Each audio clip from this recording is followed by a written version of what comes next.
Saat Rasulullah tiba di langit ketujuh dan bertemu dengan Nabi Ibrahim, Rasulullah kemudian naik ke Sidratul Muntaha, yang merupakan akhir dari perjalanan Mi'raj Nabi Muhammad SAW. Namun, perjalanan Rasulullah naik ke Sidratul Muntaha tidak ditemani Malaikat Jibril. Malaikat Jibril menolak menemani Rasulullah naik ke Sidratul Muntaha dengan alasan batas kemampuannya hanya sampai di langit ketujuh. Jika Malaikat Jibril memaksa masuk ke Sidratul Muntaha, maka ia akan hancur. Saat Rasulullah SAW sampai di Sidratul Muntaha, dalam kebingungannya bagaimana mengucap salam, Allah Subhanahu wa Ta'ala memberinya wahyu kepada beliau berupa ucapan salam kepadanya. Kemudian Rasulullah SAW mengucapkan salam dengan kalimat At-tahiyyatul mubarakatush salawatuth thoyyibatu lillah. Salam sejahtera yang penuh barokah dan salam sejahtera yang amat baik adalah milik Allah Ta'ala.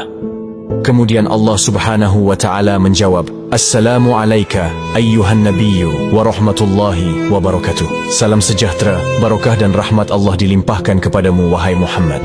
Kemudian Rasulullah SAW berdoa untuk kita, umatnya. Assalamu alayna wa ala ibadillahi sholihin. Kesejahteraan semoga terlimpah kepada kami semua hamba Allah dan hamba-hambanya yang soleh.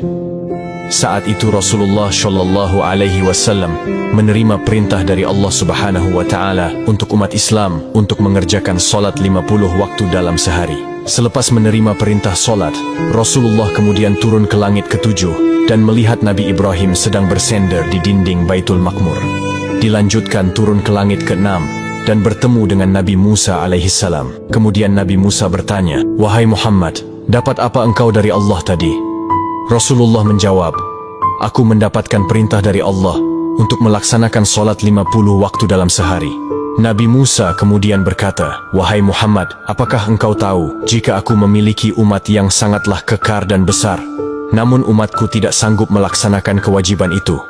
Lalu bagaimana dengan umatmu yang kecil? Kemudian Nabi Musa menyarankan Nabi Muhammad untuk kembali menghadap Allah meminta keringanan. Nabi Muhammad kemudian kembali menghadap Allah dan meminta keringanan atas solat 50 waktu itu. Dalam kembalinya Rasulullah ke Sidratul Muntaha, beliau hanya mendapat pengurangan 5 waktu. Dan pada saat itu, Rasulullah sampai 9 kali bolak-balik dari langit 6 ke Sidratul Muntaha untuk meminta keringanan dalam perintah solat tersebut. Sampai pada akhirnya Rasulullah menerima perintah solat hanya 5 waktu dalam sehari. Kemudian turun dan menemui Nabi Musa.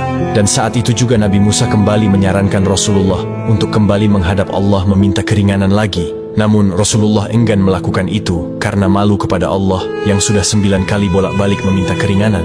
Dengan senyumnya Rasulullah berkata, Aku sudah diberikan oleh Allah yang paling pokok 5 waktu, dan Allah telah menetapkan untuk setiap satu waktu itu bernilai 10 waktu. Di tanggal 27 Rajab ini, di mana malam itu Rasulullah SAW mendapatkan hadiah dari Allah untuk umatnya berupa solat wajib 5 waktu. Maka dari itu sahabat yang dirahmati Allah, jangan pernah mengabaikan hadiah dari Allah ini, yaitu solat. Karena solat